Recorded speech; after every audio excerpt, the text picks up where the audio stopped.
Di saat banyak tempat berlomba-lomba menyelesaikan salat tarawih dengan durasi sesingkat mungkin, Masjid Nurul Ihsan di Desa Jagapura Wetan, Cirebon, justru mengambil jalan yang berbeda. Di sini, ibadah malam di bulan Ramadan menjadi sebuah maraton spiritual yang berlangsung hingga 3 jam lamanya. Setiap malam, suasana khidmat menyelimuti masjid seiring dengan dilantunkannya 3 juz Al-Quran dalam 23 rakaat salat. Saya mengikuti sholat taraweh di Masjid Nurul Ihsan, di mana dikenal sholat taraweh terlama. Karena di Masjid Nurul Ihsan ini melaksanakan sholat taraweh dengan bacaan Al-Qur'annya itu bisa sampai 3 juz ya. Ya, dikarenakan jamaahnya mayoritas dari kalangan sepuh, maka tentunya ditemukan beberapa jemaah yang kelelahan ya, karena sholatnya terlalu lama. Namun itu justru bisa menambah kekhusyuan juga sebagai momen untuk peregangan atau istirahat karena durasinya yang lama itu. Karena durasinya yang sangat panjang, tanggung jawab memimpin jemaah tidak dibebankan pada satu orang saja.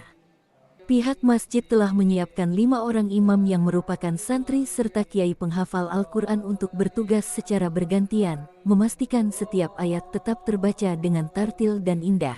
Taraweh dengan nyantai, artinya sholat ini dibacakan dengan surat-surat yang panjang sehingga jamaah lebih mengikutinya dengan khusyuk ya, dengan tartil dan tidak terburu-buru. Mengingat jamaahnya banyak yang berusia lanjut, sehingga kalau kita dengan cara normal, cepat-cepat tentu beliau-beliau tertinggal. Menariknya, durasi panjang ini bukan merupakan paksaan dari pengurus masjid, melainkan sebuah tradisi yang lahir dari permintaan jemaah sendiri. Mereka menginginkan suasana salat yang santai dan tidak terburu-buru agar bisa menghayati setiap gerakan serta bacaan dengan penuh tumaninah. Pemandangan di dalam masjid pun tampak unik. Meski jemaah sangat antusias, faktor fisik tidak bisa berbohong, terutama bagi mereka yang sudah lanjut usia. Tak jarang terlihat jemaah yang menyempatkan diri untuk duduk atau bersandar sejenak demi memulihkan tenaga sebelum melanjutkan rakaat berikutnya. Beberapa jemaah bahkan membawa meja kecil untuk menyimak Al-Quran sambil menunggu giliran ruku atau sujud. Selama 5 tahun terakhir, tradisi ini telah menjadi identitas bagi warga setempat. Bagi mereka, waktu 3 jam yang dihabiskan di atas sajadah bukan dianggap sebagai beban, melainkan momen syahdu untuk benar-benar tenggelam dalam ayat-ayat suci dan menjemput keberkahan Ramadan dengan cara yang paling khusyuk. Allahu Akbar. Akbar.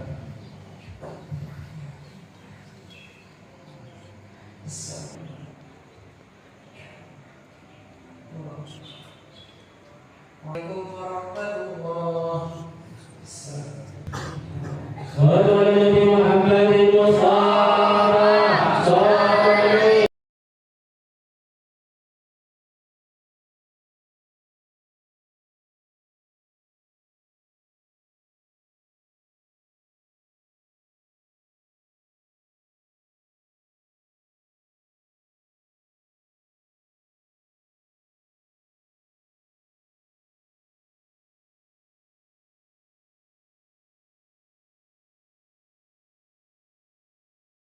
Selain memberikan hiburan bagi warga yang sedang menunggu waktu berbuka, panggung terbuka ini juga dianggap sebagai sarana promosi yang efektif bagi sanggar-sanggar lokal agar lebih dikenal luas oleh masyarakat yang lalu lalang di kawasan tersebut.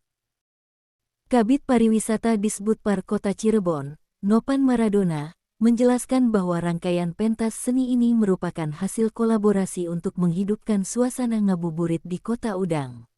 Sebanyak 30 peserta yang terdiri dari sanggar tari, grup musik religi, hingga komunitas permainan tradisional telah disiapkan untuk mengisi panggung setiap sore hingga akhir Ramadan nanti.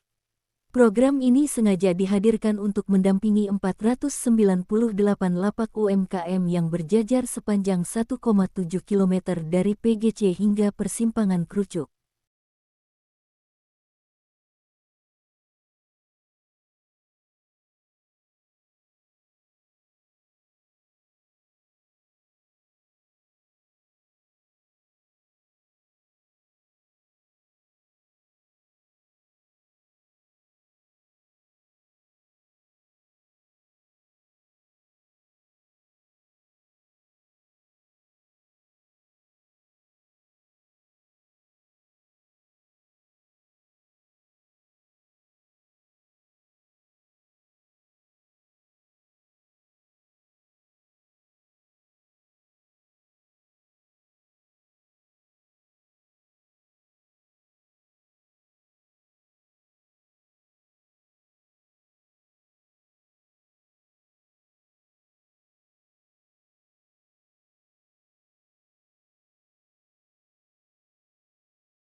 Wali Kota Cirebon, Effendi Edo, menegaskan bahwa penataan jalur Siliwangi ini merupakan momen spesial yang hanya berlangsung selama bulan suci. Kini, di antara deretan lapak dan gemerlap lampu sore hari, tari laut yang dibawakan anak-anak Cirebon menjadi bukti nyata bahwa Ramadan bukan hanya tentang perputaran ekonomi, tetapi juga tentang denyut budaya yang tetap hidup dan menggema kuat di jantung kota.